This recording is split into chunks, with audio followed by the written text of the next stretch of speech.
Welcome to Secret Matter Stories. We hope you will have fun with us. Enjoy watching. He wanted me to sleep with another man, not just any man, a black man, and not just sleep with him but allow my husband to watch. My name is Harper and I am a 38-year-old married woman living in the suburbs of Houston, Texas. I have been with my husband Theodore for nearly 16 years. We have built a quiet life, stable, comfortable, and safe, maybe too safe. Theodore is a software engineer. Logical kawa. I thinking I am a star-bottom wife now, ever since our daughter left for college. I used to teach at an elementary school, but something inside me faded when the house became quiet. The silence a room for something darker, something I had ignored for years. Desire. It started as harmless teasing. Theodore would mention things during pillow talk, wild fantasies, threesomes, roleplay, even being a cuckold. I would roll my eyes, kiss his neck and dismiss it as nothing serious. But over time the tone shifted, the idea kept coming back. He started saying names, describing scenes in detail. Heard a root talking about Henry. He told me they met at the gym, said Henry was different, confident, dominant. Theodore said watching Henry with his wife had changed how he saw us **x. He said Henry could do thin G. He never could, and that maybe I deserved to feel that too. I asked if this was about him not being enough. He said no. He said it was about freeing me, about giving me something unforgettable, about letting go of shame and just feeling. I did not believe him until the night at the restaurant. He said Henry was upstairs waiting at the hotel suite, that he had already spoken with him, that he, New York, had agreed to take me. Theodore paid the bill. I walked out of that restaurant trembling, but I followed him anyway. The elevator ride up felt like forever. I stared at my reflection in the mirror. Walls, lipstick, perfect hair curled, eyes wide and frightened. My heart begged me to run. My thighs begged me to stay. The hotel door opened before Theodore could even knock. There stood Henry, shirtless in black joggers. His C***** T was broad, carved and covered in tattoos. He looked me dead in the eyes and smiled like he had already owned me. He said nothing, just stepped aside and let me in a room smelled like cologne and sweat. Dim lights, champagne on ice. One bed. Theodore sat down in the corner armchair without a word. He looked excited. Henry walked over to me, placed a hand on my H***** and wigs par to my ear. If you want me to stop, say the word, otherwise you're mine tonight. I did not say stop. I did not say anything. He said me hard to control toward the straps of my dress from my shoulders and let it fall.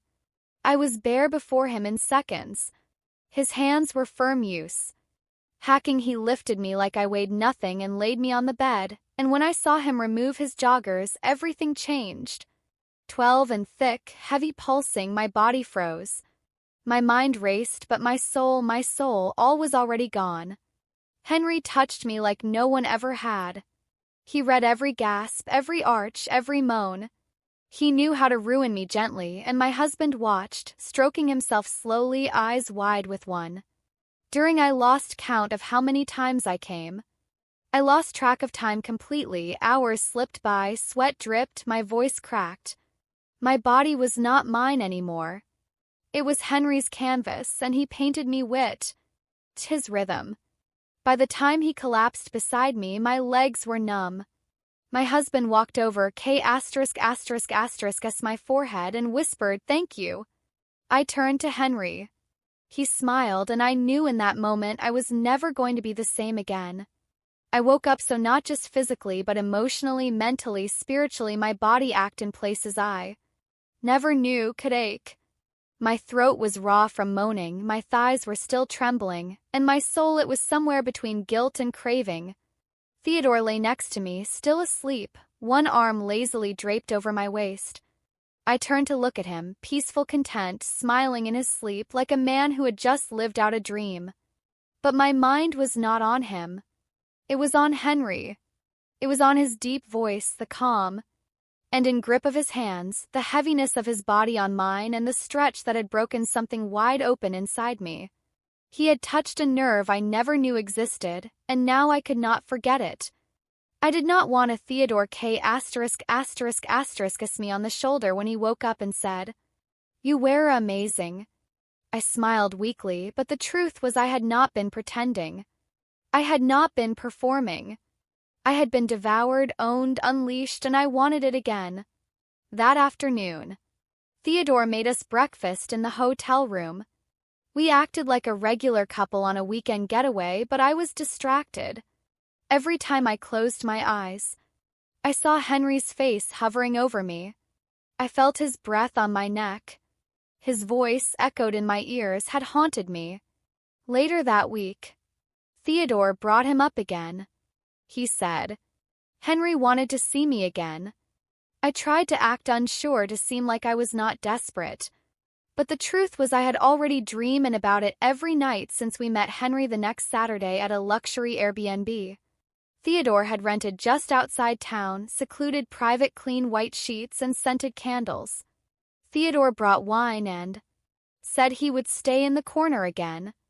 Henry arrived late, walked in like he owned the place like he had just stepped out of a music video. He wore a simple black t-shirt that clung to his C****** tee, NIE gray sweats that did not hide much. He looked at me, smiled, and said, "Miss me?" I did not respond. I just walked up to him and pressed my lips to his. This time it was different, slower, deeper. He took his time, undressed me with patience, said every inch of my skin and aired things in my ear that made me melt. He bent me over the couch, spread my legs apart, and slid into me with ease, as if my body had been waiting for him. Theodore watched silently again, but this time something was different in his eyes. The excitement was still there, but so was something else, something sharp. Maybe jealousy, maybe regret, but I did not care. My body no longer belonged to my husband, not in that moment. Henry whispered my name like a secret prayer. His strokes were slow at first, teasing me, building me up to the edge, then crashing into me until I screamed. I could not hold back. I moaned so loud I bit into the pillow to muffle the sound. But Theodore heard it all, every second, every plea, and he never looked away. When it ended, I collapsed on the floor, legs shaking, lips in UB. Henry sat beside me, pulled me into his C***** tee, and stroked my hair gently. Theodore walked over, said my forehead again, but this time his lips lingered. He said, "He makes you feel things I never could. Does he not?" I said nothing. He already knew the answer. Through that night, everything changed. Henry began texting me directly, just checking in. He said just saying hello, but his words always came with heat. Responding late at night when Theodore was asleep. I would reread our conversations in that bathroom, my heart racing, my fingers wandering. I was becoming addicted.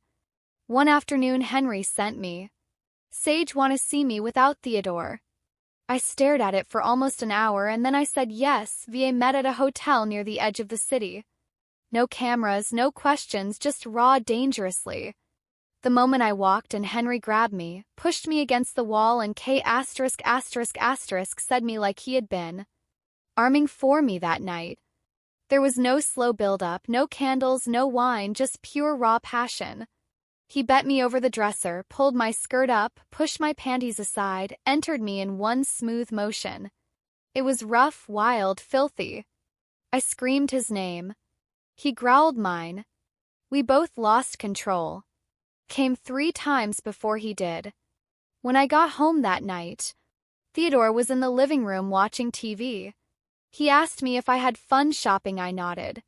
He smiled, but I could not meet his eyes. I showered that night with the water burning, hot, scrubbing. Henry sent off my skin, but it was already too deep. He had buried himself inside me, deeper than anyone ever had, and not just physically. Emotionally. Theodore started to notice. I was distracted during dinners, distant in bed. I touched myself more than I touched him. I stared at my phone like a teenager, waiting for a crush to text back. One night he finally said it. You are falling for him, aren't you? I froze. I tried to deny it, but I could not lie. I do not. Tay. Now I whispered. He stood up and walked away. That was the first time he did not kiss my forehead.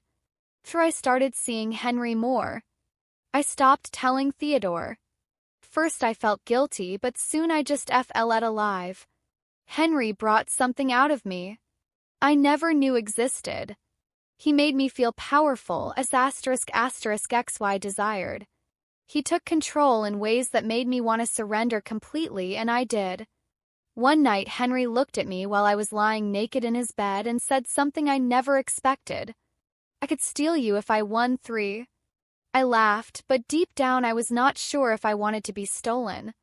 I leaned back, closed my eyes and let the warm bath water soothe my aching body. But no amount of Rosen head soap or gentle husbandry touch could wash away what had already taken root deep inside me. I was his Henry. When Theodore was the one touching me, it was Henry. I felt when Theodore said me softly on the cheek. All I wanted with Henry rough lips on my neck. Every gentle caress only reminded me of the wildness sigh. Craved weeks passed, and the secret I had tried to keep from my husband became a new way of life. First, Theodore acted like he did not notice. Maybe he was in denial. Maybe he thought it was just a phase that I would get it out of my system. But I did not. I went deeper. Henry started calling me late at night. Sometimes I would sneak out while Theodore slept. Other times I would lie and say I was going to yoga or brunch, but all I wanted was him. Henry never treated me like a fragile wife. He talked to me like a craving. He took me like a secret. I was no longer the woman. Mimar Aed. I was someone new, someone dangerous. One night Henry came to our house. Theodore invited him. I almost choked when I saw him at the door. Theodore opened a bottle of wine, played music, asked Henry to ask it and make himself comfortable.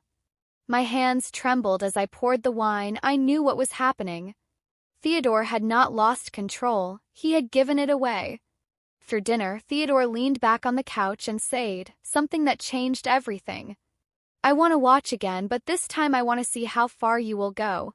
His voice was calm, cold, like a man watching a game instead of his wife preparing to be. Tray him under his roof. I looked at Henry. He stood, walked, overtook the glass from my hand and sat it down. Then, without a word, he pulled me toward the stairs. I looked back. Theodore nodded that nig. T was the wildest of them all. Henry did not hold back. He used me, pushed my limits, called me names I never thought I would respond to, but I did with moans, with whimpers, with every inch of submits. Theodore sat in the chair across the room, sipping his wine like he was watching a movie, his eyes more blank. The moment Henry finished inside me, I collapsed on the bed, panting, covered in sweat. A&D shame. Theodore stood, walked over and said me on the forehead again, but this time I saw it in his eyes. Resentment. Weeks after that night, things changed. Theodore barely touched me, barely spoke woo. And from passionate evenings to quiet dinners, I would find him staring at me with a distant look, like he was remembering the woman I used to be. One night after another silent dinner, he finally asked it. I gave you what you wanted, but now I cannot look at you without seeing him. I said nothing. He continued. You are not mine anymore, and maybe that is my fault. Maybe I broke us. The next morning I woke up to a cold bed and a letter on the nightstand. He was gone just like that. No fight, no begging, no chance to fix it. Henry was still around, but it did not feel the same.